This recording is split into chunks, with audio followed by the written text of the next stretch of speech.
वाहिगुरु जी का खालसा वाहिगुरु जी की फतेह। एक गांव में एक सेठ रहता था। सेठ का नाम था धर्मदास। धर्मदास जी बहुत ही दयालु किस्म के इंसान थे। उनके पास पूरा गांव कर्जा लेता था। तो उनके पास एक दिन चलते चलते उसी गांव में दो चोर निकले। उन्होंने गांव वालों की बात सुनी भी सेठ धर्मदास जी बहुत अच्छे इंसान हैं, जो सबको कर्जा देते हैं, कहीं से कर्जा लेते ही नहीं। चोरों ने सोचा हम चोरी कर करके थक चुके हैं, क्यों ना हम कर्जा ले ले। चोरों ने धर्मदास जी के पास गए, कहते धर्मदास जी, सेठ जी, हमें 10,000 रुपये चाहिए। सेठ जी ने कहा कब वापसी लौटाओगे? तो उससे पहले सेठ जी ने कहा आप ऐसा करो, हमारे यहाँ पर थोड़े दिन रुक जाओ। सेठ जी ने उनके लिए कमरा की व्यवस्था की, वहाँ पर सारा भोजन पहुँचा दिया। उन्होंने भोजन खाया। वो एक कमरा जादुई कमरा था। जब दोनों चोर उस कमरे में रुकते हैं तो उनको जानवर की भाषा सुनाई देती है। जैसे हम आपस में बातें करते हैं इंसान, वैसे उनको जानवर की भाषा साफ समझ आती है। एक कुत्ता एक बैल से बातें करता है कि आज से दूसरे दिन मैंने मर जाना है। उसने पूछा क्यों भाई? कहता है मैंने इस सेठ से 2,000 रुपये उधारे लिए थे, इसके घर में 2,000 का जब तक भुगतान होना वो 2 दिन का टाइम है। बैल ने बोला हाँ भाई, मैंने भी सेठ से 5,000 उधार लिए थे, अब मैंने भी 5वें दिन मर जाना है। चोरों ने ये बात सुनी। उन्होंने सोचा देखते हैं इसमें कितनी सच्चाई है। उसके बाद उन्होंने देखा दूसरे दिन कुत्ता मर गया। वो धर्मदास जी के पास गए। उन्होंने कहा धर्मदास जी, हमें 5 दिन और रहना है, 5-7 दिन और रहना है। धर्मदास जी ने कहा कोई बात नहीं, तुम रह जाओ। तो उन्होंने क्या देखा, 5वें दिन वो बैल भी मर गया। उनके मन बदल गया। उन्होंने कहा हम सेठ जी से पैसे नहीं लेंगे, क्योंकि वो चोर थे। उनको समझ आ गई जैसे ये बैल बनकर आए हैं, हमें भी कोई ना कोई जानवर बनना पड़ेगा। उन्होंने सेठ जी के पास जाके बताया सेठ जी, हमने आपसे जो 10,000 रुपये लेने थे वो हमने नहीं लेने। सेठ जी ने कहा नहीं, मैं 10 के 20 दूंगा, आपको लेने पड़ेंगे। उन्होंने कहा नहीं सेठ जी, हमें नहीं लेने।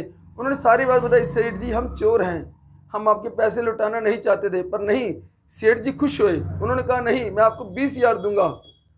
वो कहते हम नहीं लेंगे। उन्होंने कहा नहीं लोगे तो मैं जबरदस्ती करूंगा, आपको कठोर से कठोर दंड दिया जाएगा।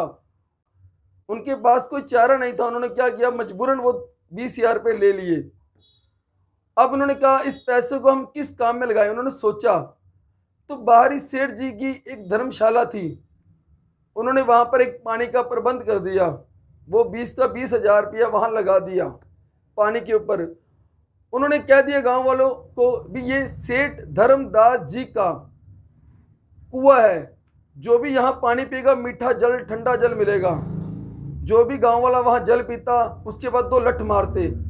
जो व्यक्ति जो जल पीता उसको 2 लठ मारते। जो व्यक्ति जल पीता उसको 2 लठ मारते। लठ खाते खाते उन्होंने काफी समय हो चुका है। उन्होंने कहा गांव वाले ने हम जाके सेठ जी के पास बेनती करते हैं, सेठ जी आपके बंदे पानी तो पिलाते हैं, उनका काम भी करते हैं, पर लठ मारते हैं, ये गलत है।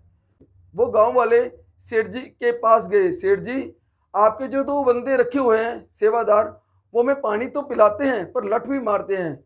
सेठ जी ने कहा मैंने तो ऐसा कोई सेवादार नहीं रखा। उन्होंने कहा नहीं सेठ जी, वहां पर कुएं पे आपका नाम लिखा हुआ है। सेठ जी गए, उन्होंने जाके देखा तो जो 2 सेवादार बने हुए हैं वो सेठ जी के पास कभी चोर बनकर आए थे पैसे लेने के लिए उधारे।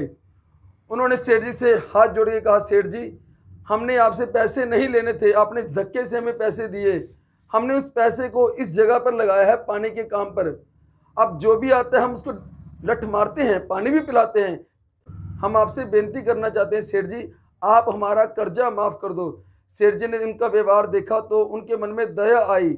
सेठ जी ने उनका कर्जा तो माफ़ कर दिया, पर उनके मन में एक विचार आया चोरों के। कहते सेठ जी आज से हम यहीं पर रह के सेवा करेंगे, क्योंकि आप पूरे गांव को पैसा देते हो।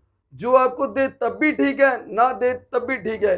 आपका जो व्यवहार हमने देखा है, हमें बहुत संतुष्टि हुई है। इस करके कोई भी व्यक्ति किसी से कोई पैसा लेता है, चाहे वो दुकानदार है चाहे आम इंसान है, हमें उनसे एक बेनती है, किसी से उधारा पैसा लिया उसको वापस जरूर करो, नहीं तो कोई ना कोई जानवर बनकर कोई धी बेटी बनकर किसी न किसी तरीके से वो कर्जा देना ही पड़ता है।